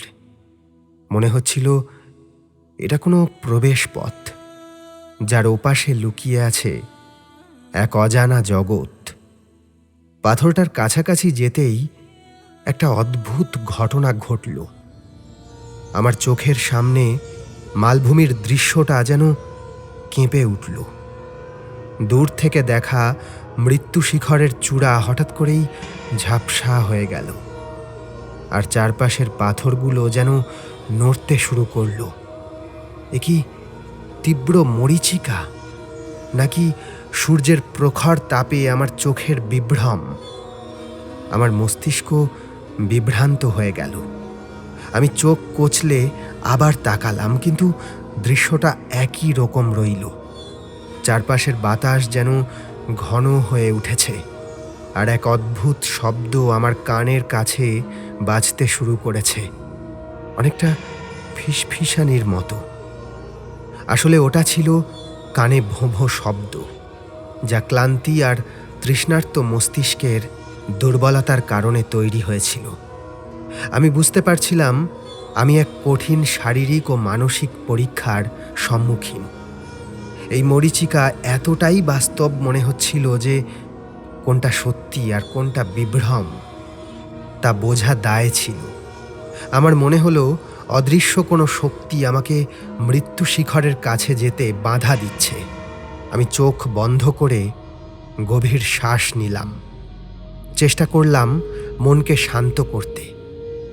ডক্টর ম্যাক্সওয়েলের মানচিত্রের উপরে আমার সম্পূর্ণ ভরসা আছে। আমি জানি এই পরিস্থিতিতে ভয় পেলে চলবে না, আমাকে বাস্তবকে আঁকড়ে ধরতে হবে। আমি মানচিত্রকে শক্ত করে ধরলাম, আর আমার চারপাশের পাথরের দিকে তাকালাম। চেষ্টা করলাম এই বিভ্রমের মাঝেও আসল পথটা খুঁজে বের করতে। আমি মানচিত্রে দেখানো সেই পাথরের চিহ্নের উপরে মনোযোগ দিলাম। হঠাৎ আমার চোখে পড়ল সেই বিশাল পাথরের নিচে একটা ছোট গর্ত। গর্তটা এতটাই ছোট যে প্রথমবার আমার চোখে পড়েনি। এটাই সেই গোপন প্রবেশপথ, যা মরীচিকার আড়ালে লুকিয়েছিল। আমি দ্রুত সেই গর্তের দিকে এগোলাম। মালভূমির উত্তাপ আর মরীচিকার মায়াজাল আমাকে দুর্বল করে দিচ্ছিল, কিন্তু আমি কোনো মতে নিজেকে সামলে নিলাম। গর্তের মুখে পৌঁছাতেই বুঝলাম এটা কেবল একটা গর্ত নয়, বরং একটা সুড়ঙ্গের প্রবেশপথ। ভিতরের বাতাস ঠান্ডা, আর অন্ধকারে কিছুই দেখা যাচ্ছে না, কিন্তু আমার মন বলছিল এটাই সেই পথ যা আমাকে নিয়ে যাবে চূড়ান্ত রহস্যের গভীরে। রাইফেল কাঁধে ঝুলিয়ে টর্চ জেলে আমি সেই অন্ধকার সুড়ঙ্গের ভিতরে প্রবেশ করলাম। আমার হৃৎপিণ্ড দ্রুত ধুকপুক করছিল। আমি জানি না এই সুড়ঙ্গের ওপারে কি অপেক্ষা করছে আমার জন্য। হয়তো চরম বিপদ, হয়তো সেই বহু প্রতীক্ষিত হীরকখনি। সুড়ঙ্গের প্রবেশপথটা ছিল সংকীর্ণ, কিন্তু কয়েক পা এগোতেই তা প্রসারিত হল এক বিশাল প্রকোষ্ঠে। টর্চের আলোয় গুহার ভিতরের দৃশ্যটা স্পষ্ট হল। পাথরের দেওয়ালগুলো স্যাঁতস্যাঁতে, আর মেঝেতে জমে আছে কয়েক ইঞ্চি পুরু পলি মাটি। বাতাসের গভীরে এক অদ্ভুত ধাতব গন্ধ মিশে আছে। আমার টর্চের আলোয় দেখা গেল অজস্র বাদুড় উল্টো হয়ে ঝুলে আছে গুহার ছাদ থেকে। তাদের নিস্তব্ধ উপস্থিতি যেন এক অশরীরীর ফিসফিসানি। আমি খুব সাবধানে এগোতে লাগলাম, কারণ জানতাম এই অজানা গুহায় যে কোনো বিপদ লুকিয়ে থাকতে পারে। দেওয়ালের গায়ে অসংখ্য ছোট ছোট ফাটল, আর সেখান থেকে ফোঁটা ফোঁটা জল চুঁইয়ে পড়ছে, যার শব্দ এই বিশাল গুহায় এক অদ্ভুত প্রতিধ্বনি সৃষ্টি করছিল। প্রবল উত্তেজনা আর আশঙ্কায় আমার বুক ভরে উঠেছিল। কিছু দূর এগোতেই গুহাটা আরও বড় হলো, আর তার মধ্যে দিয়ে একটা ঢালু পথ নেমে গেল গভীরে। পথটা এতটাই মসৃণ যে পা ফসকে যাওয়ার সম্ভাবনা ছিল। আমি সাবধানে দেওয়ালের গা ঘেঁষে এগোতে লাগলাম। হঠাৎ করেই আমার পায়ের নিচের মাটি আলগা হয়ে গেল। এক মুহূর্তে কিছু বুঝে ওঠার আগেই আমি সশব্দে নিচে পড়ে গেলাম। আমার রাইফেলটা ছিটকে গেল হাত থেকে, আর টর্চটা ঘুরতে ঘুরতে কিছুটা দূরে গিয়ে নিভে গেল। আমি সম্পূর্ণ অন্ধকারে পলিমাটির উপরে পড়েছিলাম। শরীরের প্রতিটি পেশি যেন বিদ্রোহ ঘোষণা করছিল। আমার পা মচকে গিয়েছিল, তীব্র যন্ত্রণা হচ্ছিল। চারপাশে নিকষ কালো অন্ধকার। নিজেকে অন্ধ মনে হলো। আমি উঠে বসবার চেষ্টা করলাম, কিন্তু পায়ের যন্ত্রণায় আবার লুটিয়ে পড়লাম। আমি একা এই বিশাল গুহার গভীরে, অন্ধকারে। আমার মনে হলো যেন গুহাটা আমাকে গিলে খাচ্ছে। শ্বাস নিতেও কষ্ট হচ্ছিল। মনে হচ্ছিল বাতাসের অভাব এখানে। ঠিক তখনই অন্ধকার থেকে এক নতুন বিপদ ঘনিয়ে এলো। আমি স্পষ্ট শুনতে পেলাম খুব কাছ থেকে একটা চাপা ঘষ্টানোর শব্দ আসছে। শব্দটা ক্রমেই আমার দিকে এগিয়ে আসছে। এক শীতল ভয়ে আমার শরীর জমে গেল। এটা কি? কোনো বিষধর সাপ নাকি আরো ভয়ঙ্কর কিছু? আমি হাতড়ে হাতড়ে কিছু একটা খোঁজার চেষ্টা করলাম, কিন্তু কিছুই পেলাম না। ঘষ্টানোর শব্দটা আরো কাছে চলে এলো। একটা তীব্র পচা গন্ধ আমার নাকে এলো। মনে হলো যেন কোনো মাংসাশী প্রাণী আমার দিকেই আসছে। আমি নিস্তব্ধ হয়ে শুয়ে রইলাম, শ্বাস বন্ধ করে। ঠিক তখনই আমার মাথায় একটা বুদ্ধি এলো। আমার ব্যাগের ভিতরে একটা প্রাথমিক চিকিৎসার কিট ছিল, যার মধ্যে অ্যালকোহল প্যাড আর ছোট একটা কাঁচি আছে। অন্ধকার হাতড়ে আমি দ্রুত সেগুলো বের করলাম। সাপ বা কোনো সরীসৃপের জন্য অ্যালকোহলের গন্ধ অসহ্য। আমি প্যাডগুলো ছিঁড়ে আমার চারপাশে ছড়িয়ে দিলাম, আর কাঁচি দিয়ে পাথরে ঘষে একটা তীব্র শব্দ করার চেষ্টা করলাম। গন্ধ আর শব্দে প্রাণীটা বোধহয় কিছুটা বিচলিত হলো। ঘষ্টানোর শব্দটা থেমে গেল কিছুক্ষণের জন্য। এই সুযোগে আমি দ্রুত উঠে বসার চেষ্টা করলাম। মচকে যাওয়া পায়ে তীব্র যন্ত্রণা হচ্ছিল, কিন্তু আমি দাঁতে দাঁত চেপে সহ্য করলাম। অন্ধকারের মাঝে মেঝেতে হাতড়াতে লাগলাম। ভাগ্যক্রমে রাইফেলটা আমার হাতের কাছেই ছিল। আমি সেটা তুলে নিলাম। আবার ঘষ্টানোর শব্দ। প্রাণীটা আবার এগিয়ে আসছে। অন্ধকারে আন্দাজ করলাম কোথায় থাকতে পারে প্রাণীটা। তারপর রাইফেল থেকে ছুড়লাম একটা গুলি। শব্দটা গুহার ভেতরে প্রতিধ্বনিত হলো। তারপরেই শুনলাম প্রাণীটার ঘষ্টানোর শব্দ ক্রমশ দূরে সরে যাচ্ছে। আমি জানি না আমি তাকে মেরে ফেলেছি কিনা, কিন্তু অন্তত কিছুটা সময়ের জন্য বিপদ কেটেছে। আমি দ্রুত টর্চটা খুঁজে বের করলাম। ভাগ্যক্রমে টর্চটা ভাঙেনি। আলো জ্বালাতেই দেখলাম একটা বিশাল আকারের অজগর সাপ আমার থেকে দূরে সরে যাচ্ছে। তার গায়ে গুলির আঘাত লাগেনি, কিন্তু শব্দে সে ভয় পেয়েছিল। আমি মচকে যাওয়া পা নিয়ে কোনো মতে উঠে দাঁড়ালাম। তারপর গুহার আরও গভীরে এগিয়ে চললাম। অজগর সাপের তাণ্ডবের পর গুহার পরিবেশ যেন আরও থমথমে হয়ে গিয়েছিল। আমি মচকে যাওয়া পা নিয়ে খুঁড়িয়ে খুঁড়িয়ে এগোতে লাগলাম। টর্চের আলোয় গুহার গভীরে আরও কিছু অদ্ভুত পাথরের গঠন চোখে পড়ল। কোথাও কোথাও পাথরের স্তূপ এমনভাবে সাজানো ছিল যেন প্রকৃতির হাতে গড়া কোনো বিশাল ভাস্কর্য।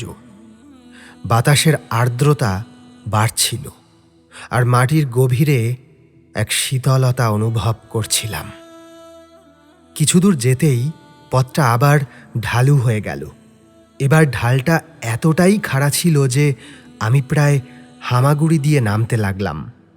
একপাশে মসৃণ পাথরের দেওয়াল, অন্য পাশে নিকষ কালো এক গভীর খাদ। টর্চের আলো ফেলে সেই খাদের গভীরতা মাপার চেষ্টা করলাম, কিন্তু আলোর রেখা হারিয়ে গেল এক অতল অন্ধকারে। এই খাদ পার হওয়া এক নতুন পরীক্ষা। মনে হচ্ছিল যেন পৃথিবীর বুক চিরে এই গহ্বর তৈরি হয়েছে, যার কোনো শেষ নেই। আমার হাতে ডক্টর ম্যাক্সওয়েলের মানচিত্র ছিল, যেখানে এই খাদের একটা অস্পষ্ট চিত্র ছিল। মানচিত্রে খাদের উপরে একটা সরু পথের ইঙ্গিত ছিল, যা দেখে মনে হচ্ছিল এটি কোনো প্রাচীন সেতু অথবা প্রাকৃতিক পাথরের স্লেট। আমি টর্চের আলোয় সেই পথটা খোঁজার চেষ্টা করলাম। অনেক খোঁজাখুঁজির পর খাদের একপাশে সত্যি একটা সরু পাথরের স্লেট দেখতে পেলাম, যা এক পাড় থেকে অন্য পাড়ে চলে গেছে। স্লেটটা এতটাই সরু ছিল যে একবারে শুধু একটাই পা রাখার জায়গা ছিল, আর তার উপরটা ভেজা আর পিচ্ছিল। এটাই ছিল আমার চূড়ান্ত পরীক্ষা। নিচে অতল গহ্বর, সামান্য অসাবধানতা মানেই নিশ্চিত মৃত্যু। আমি গভীর শ্বাস নিলাম, আর আমার রাইফেলের বাটটা শক্ত করে ধরলাম। প্রথমে এক পা রাখলাম স্লেটের উপর। আমার হৃৎপিণ্ড দ্রুত গতিতে ধুকপুক করছে, যেন বুকের পাঁজর ভেঙে বেরিয়ে আসতে চাইছে। স্নায়ুর চাপ এতটাই ছিল যে আমার হাত পা কাঁপছিল। আমি চোখ বন্ধ করে ঈশ্বরকে স্মরণ করলাম, আর প্রতিটি পদক্ষেপ অত্যন্ত সাবধানে ফেলতে লাগলাম। কয়েক পা এগোনোর পরেই একটা নতুন বিপদ এলো। সুড়ঙ্গের গভীরে চাপা একটা শব্দ শুনতে পেলাম, অনেকটা জলের প্রবাহের মতো। শব্দটা ক্রমশ বাড়ছিল। আমি টর্চের আলো ফেলে দেখার চেষ্টা করলাম। দেখলাম খাদের গভীর থেকে জলের স্তর দ্রুত উপরে উঠে আসছে। এই গুহার নিচে কি কোনো ভূগর্ভস্থ নদী আছে? জল যদি এই স্লেট পর্যন্ত চলে আসে, তাহলে আমার বাঁচার কোনো উপায় থাকবে না। আমায় গতি বাড়াতে হলো। প্রতিটি পদক্ষেপ যেন সময়ের বিরুদ্ধে এক দৌড়। আমার পা মচকে গিয়েছিল, তার যন্ত্রণা অনুভব করতে পারছিলাম, কিন্তু মৃত্যুর ভয় আমাকে নতুন শক্তি জোগালো। আমি প্রায় দৌড়াচ্ছিলাম, ভারসাম্য হারানোর চরম ঝুঁকি নিয়েও। স্লেটটা ক্রমশই পিচ্ছিল হয়ে উঠছিল, আর জলের গর্জন এখন স্পষ্ট শোনা যাচ্ছিল। শেষের দিকে একটা বড় পাথর আমার পথের মাঝে পড়ল। আমি লাফিয়ে সেটা পার হতে গেলাম, কিন্তু পিচ্ছিল স্লেটে আমার পা পিছলে গেল। আমি শূন্যে ঝুলে পড়লাম। এক হাতে স্লেটের কিনার, আর অন্য হাতে টর্চ, পিঠে ব্যাগ, কাঁধে রাইফেল। সমস্ত ওজন হাতের উপরে এসে পড়ল। নিচে তাকাতেই দেখলাম খরস্রোতা জল আমার পায়ের নিচে দ্রুত এগিয়ে আসছে। যদি হাত ফসকে যায় তাহলে আমি ওই স্রোতে ভেসে যাব, আর আমার অভিযানের এখানেই ইতি ঘটবে। আমার হাতের পেশিগুলোতে তীব্র ব্যথা অনুভব করলাম। মনে হলো যেন ছিঁড়ে যাচ্ছে, কিন্তু আমি হার মানলাম না। আমার মনে ছিল ডক্টর ম্যাক্সওয়েলের স্বপ্ন, আমার নিজের অদম্য জেদ। আমি সমস্ত শক্তি এক করে নিজেকে টেনে উপরে তুললাম এবং অবশেষে আমি খাদের অন্য প্রান্তে পৌঁছালাম, প্রায় শেষ নিঃশ্বাস ফেলার মতো অবস্থায়। আমার শরীর কাঁপছিল আর বুক ভরে আসছিল উত্তেজনায়। আমি মেঝের উপরে এলিয়ে পড়লাম, হাঁপাচ্ছিলাম। চারপাশে তখনও জলের শব্দ শোনা যাচ্ছিল। আমি উঠে বসলাম, তাকালাম চারপাশে। আমার সামনে তখন একটা নতুন দৃশ্য উন্মোচিত হচ্ছিল। গুহার এই অংশটা ছিল অনেক বড়, আর তার শেষ প্রান্তে মৃদু একটা আলোর রেখা দেখা যাচ্ছিল। মনে হলো এটাই সেই প্রবেশ পথ, যা আমাকে মৃত্যুশিখরের গোপন রহস্যের কাছে পৌঁছে দেবে। দূর থেকে আসা সেই মৃদু আলোয় আলোকিত হচ্ছিল গুহার শেষ অংশ। আমি দ্রুত আলোর উৎসের দিকে এগোতে লাগলাম। গুহার দেওয়ালগুলো এখানে মসৃণ আর খাড়া, কিন্তু পথটা প্রশস্ত। পায়ের নিচে এখানে আর পলিমাটির আস্তরণ নেই, বরং শক্ত পাথুরে মেঝে। বাতাসের ধাতব গন্ধটা আরও তীব্র হয়ে উঠেছে, যেন বহু মূল্যবান কোনো খনিজ পদার্থ বাতাসে মিশে আছে। আমার টর্চের আলো এখন অপ্রয়োজনীয় মনে হচ্ছে, কারণ সেই প্রাকৃতিক আলোই গুহার শেষ অংশকে আলোকিত করে রেখেছে।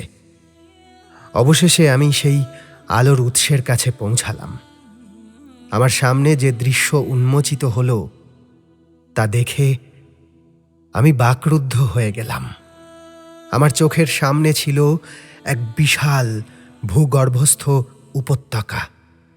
উপরের দিকে তাকালে দেখা যাচ্ছে গুহার ছাদে একটা সুবিশাল ফাটল, আর সেই ফাটল ভেদ করে সূর্যের আলো সরাসরি এই উপত্যকায় এসে পড়েছে।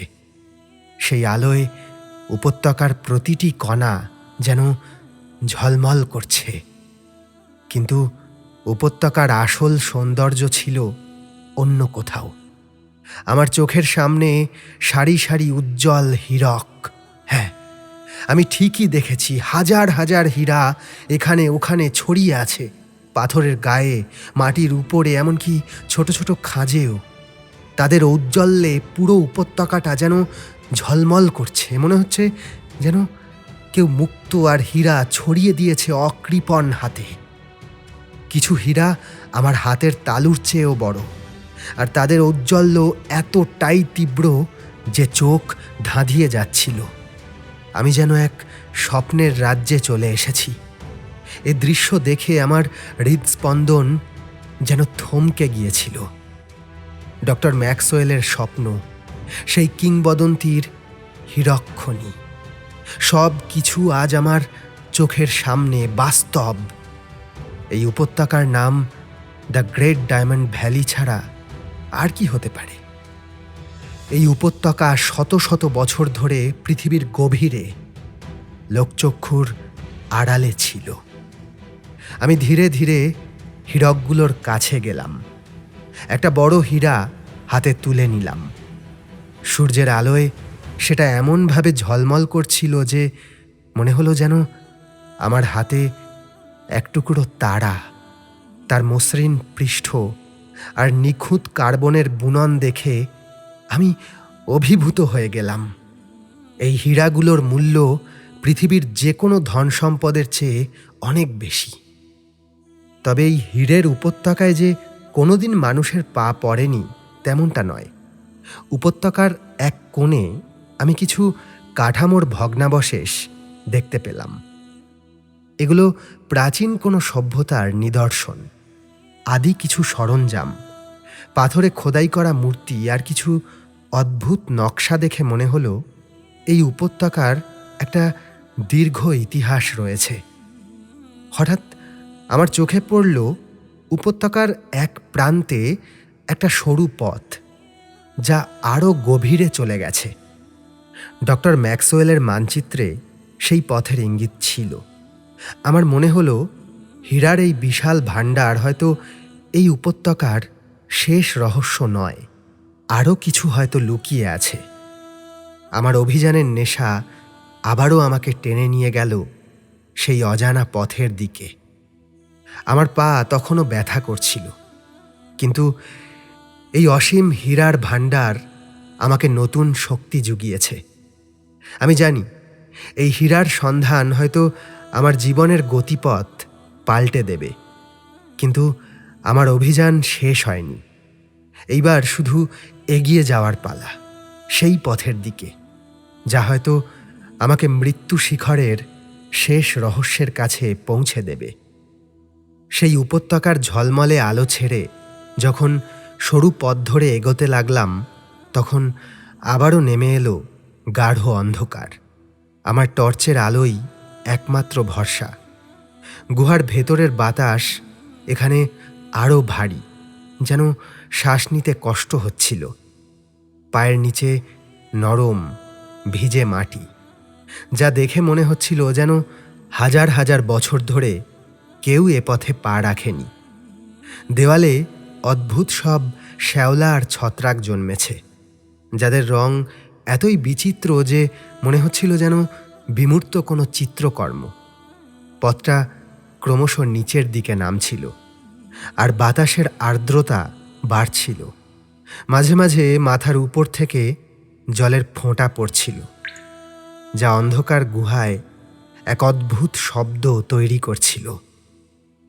কিছুক্ষণ হাঁটার পর গুহাটা হঠাৎ করেই চওড়া হয়ে গেল।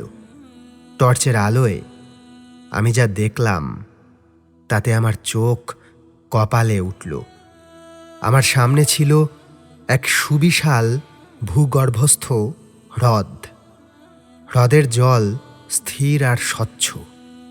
টর্চের আলোয় তার গভীরতা বোঝা অসম্ভব। হ্রদের ওপারটা আবছা কুয়াশার চাদরে ঢাকা, যা এক রহস্যময় পরিবেশ তৈরি করেছিল। কিন্তু সবচেয়ে বিস্ময়কর বস্তুটা ছিল হ্রদের মাঝখানে। সেখানে দাঁড়িয়েছিল এক বিশাল প্রায় 20 ফুট উঁচু পাথরের কাঠামো। এর আকার এতটাই অদ্ভুত যে মনে হচ্ছিল কোনো প্রাচীন স্থাপনার অংশ, যা সময়ের সাথে সাথে জলের গভীরে তলিয়ে গেছে। এই কাঠামো দেখে আমার মন বিস্ময়ে ভরে উঠল। ডক্টর ম্যাক্সওয়েলের মানচিত্রে এটার উল্লেখ ছিল, কিন্তু এমন কাঠামোর কোনো ইঙ্গিত ছিল না। কাঠামোটা পাথরের তৈরি, তার গায়ে কিছু অদ্ভুত প্রতীক আর লিপি খোদাই করা ছিল, যা দেখে মনে হচ্ছিল এটা কোনো ধর্মীয় বা জ্যোতির্বিজ্ঞানের উদ্দেশ্যে তৈরি। আমি পাড় ধরে এগিয়ে চললাম।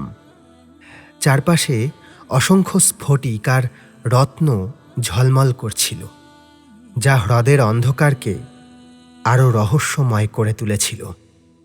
তবে এই সৌন্দর্যের মাঝেও একটা চাপা ভয় আমি মনে অনুভব করছিলাম। এর গভীরতা কতটুকু, এর নিচে কি লুকিয়ে আছে। যখন আমি ভাবছি সাঁতার কেটে ওটার কাছে পৌঁছাবো, ঠিক সেই সময় হঠাৎ জোরালো জলপ্রবাহের শব্দ আমার কানে এলো। হ্রদের জল হঠাৎই অশান্ত হয়ে উঠল। চোখের পলকে গভীর থেকে প্রবল বেগে জল উঠে আসতে লাগল। মনে হলো কোনো ভূগর্ভস্থ ঝর্ণা হঠাৎই জেগে উঠেছে। হয়তো এর নিচে কোনো বিশাল ভূগর্ভস্থ জলধারা আছে, যা নিয়মিত সক্রিয় হয়। ফিরে যাওয়ার উপায় নেই, কিছুক্ষণের মধ্যেই জলের উচ্চতা এতটাই বৃদ্ধি পেল যে আমায় ভেসে পড়তে হলো সেই জলে। মনে হচ্ছিল যেন একটা বিশাল জলরাশির ঘূর্ণি আমাকে গ্রাস করতে চাইছে। আমি প্রাণপণে ভেসে থাকার চেষ্টা করতে লাগলাম। ইতিমধ্যে স্রোত আমাকে টেনে নিয়ে চলেছে। প্রাণপণে সেই জলের সঙ্গে লড়াই করতে করতেই হঠাৎই চোখে পড়ল আমি এগিয়ে চলেছি হ্রদের অন্য প্রান্তে, যেখানে একটি সংকীর্ণ সুড়ঙ্গ পথের মতো মুখ দেখা যাচ্ছিল। জলের তীব্র স্রোত আমাকে সেই সুড়ঙ্গের দিকে টেনে নিয়ে গেল। আমি সেই অন্ধকার সুড়ঙ্গের গভীরে প্রবেশ করলাম। সুড়ঙ্গের ভিতরটা ছিল পিচ্ছিল আর নিচু। আমার মাথা বাঁচিয়ে কোনো মতে শুয়ে পড়লাম। কিছু দূর যাওয়ার পর সুড়ঙ্গটা আরও সংকীর্ণ হয়ে গেল। আমি জলের নিচে ডুবতে লাগলাম। আমার ফুসফুস অক্সিজেনের জন্য হাহাকার করছিল। আমি কোনো মতে পাথরের একটা অংশ ধরে নিজেকে টেনে জলের উপরে নিয়ে এলাম। চারপাশে নিকষ কালো অন্ধকার আর জলের তীব্র শব্দ। বুঝলাম আমি এক ভূগর্ভস্থ নদীর স্রোতে আটকে পড়েছি। এইবার বোধহয় আমার শেষ। জল লেগে টর্চটাও বিকল হয়েছে। কিন্তু ঠিক তখনই আমি জলের প্রবাহে একটি ক্ষীণ আলো দেখতে পেলাম। সেই আলোর দিকে প্রাণপণে সাঁতরে যেতে লাগলাম। জলের স্রোতও সেই দিকেই চলেছে। মনে হচ্ছিল আমি অনন্তকাল ধরে সাঁতার কাটছি। অবশেষে আমি আলোর কাছে পৌঁছালাম। দেখলাম এটা একটা ছোট ফাটল, যা থেকে বাইরের পৃথিবীর আলো প্রবেশ করছে। উফ, সে যে কি আনন্দ! আমি সেই ফাটল ভেদ করে বাইরে বেরিয়ে এলাম। আমার সামনে এক নতুন দৃশ্য। আমি এক ছোট পাহাড়ের পাদদেশে এসে পৌঁছেছি, যেখানে একটা ছোট নদী বয়ে চলেছে। মাথার উপরে নীল আকাশ আর চারপাশে ঘন জঙ্গল। আমি বেঁচে ফিরেছি। আমি মৃত্যু শিখরের রহস্য উন্মোচন করতে পেরেছি। হীরার খনি দেখেছি, হীরার সেই অসীম ভাণ্ডার দেখেছি, আর ভয়ানক সব বিপদ পার করেছি। আমি উঠে দাঁড়ালাম। আমার জামাকাপড় ছেঁড়া, শরীর ক্লান্ত, কিন্তু মন ছিল এক অনাবিল শান্তিতে পূর্ণ। আমি শুধুমাত্র ডক্টর ম্যাক্সওয়েলের স্বপ্ন পূরণ করিনি, বরং নিজের ভিতরের সাহসিকতা আর অদম্য ইচ্ছাশক্তিকেও খুঁজে পেয়েছি। ওই অসীম সম্পদ হয়তো আমাকে ধনী করবে, কিন্তু জীবনের এই অভিজ্ঞতা আমাকে যে শিক্ষা দিয়েছে তা অমূল্য।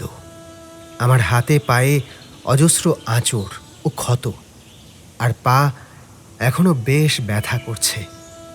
ব্যাগের ভিতরের সমস্ত কিছু ভিজে সপসপে।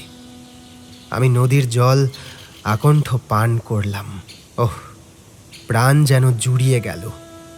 এরপর নদীর পাড় ধরে হাঁটতে শুরু করলাম। আমার লক্ষ্য ছিল কোনো জনবসতি খুঁজে বের করা, সভ্য পৃথিবীতে ফিরে যাওয়া। এই অভিযানের পর আমার কাছে অকল্পনীয় সম্পদ আছে, সেই হীরক উপত্যকা। কিন্তু অদ্ভুতভাবে সেই বিপুল সম্পদ এখন আমার মনে তেমন গুরুত্ব পাচ্ছিল না। আমার মন ভরেছিল এই অভিযানের স্মৃতিতে, প্রতিটি মুহূর্তের নাটকীয়তা আর প্রকৃতির অদম্য শক্তির অনুভবে। বেশ কয়েকদিন পর আমি একটা ছোট আদিবাসী গ্রামের সন্ধান পেলাম। তাদের আতিথেয়তায় আমি মুগ্ধ হয়েছি। তারা আমায় খাবার দিল, আশ্রয় দিল, আর আমার ক্ষতগুলো শুশ্রূষা করল। তাদের সরল জীবনযাত্রা আর প্রকৃতির সঙ্গে তাদের অবিচ্ছেদ্য সম্পর্ক দেখে আমার মনে এক নতুন উপলব্ধির জন্ম হলো। সভ্যতার কোলাহল থেকে দূরে এই আদিম প্রকৃতিতে তাদের জীবন যেন এক ভিন্ন অর্থ বহন করে। সেই গ্রাম থেকে আমি নিকটস্থ শহরে পৌঁছালাম।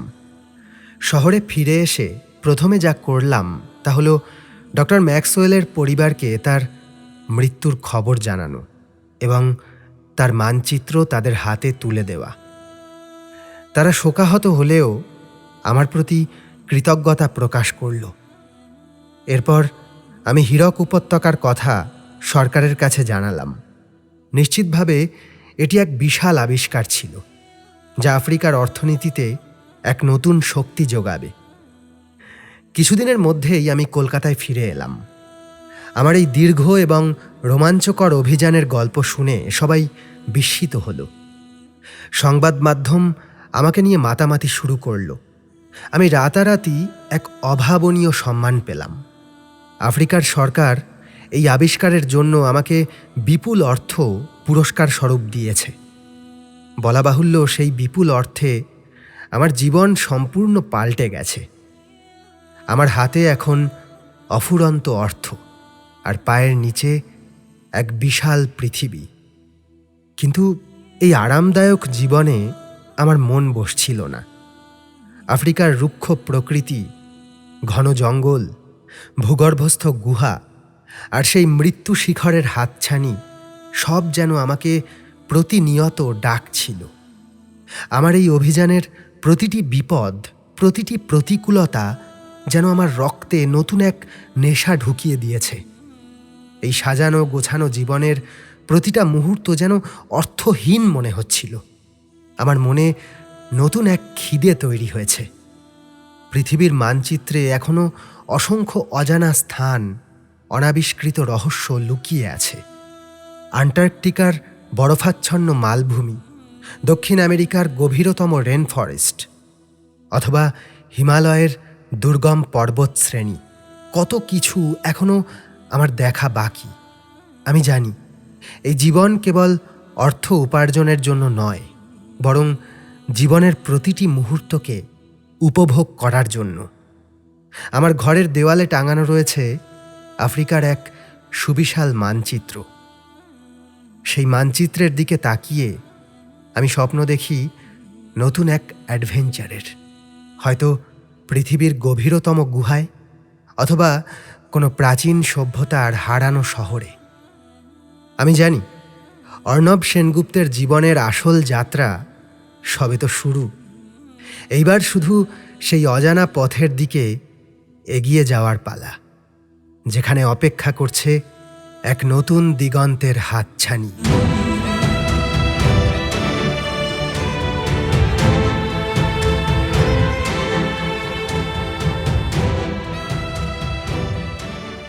শুনছিলেন সৌমেন মজুমদারের কলমে গল্প মৃত্যু শিখর অভিযান। এছাড়াও অন্যান্য অ্যাডভেঞ্চার গল্প শুনতে ডেসক্রিপশনে এবং আই বাটনে দেওয়া লিংক ফলো করুন। নতুন হলে এক্ষুনি সাবস্ক্রাইব করুন আমাদের চ্যানেল। আজকের গল্প কেমন লাগলো জানান লাইক এবং কমেন্ট করে। ভালো লাগলে অবশ্যই শেয়ার করুন আপনজনদের সঙ্গে। ফিরে আসছি আগামী সপ্তাহে আবার একটি নতুন জমজমাট গল্প নিয়ে।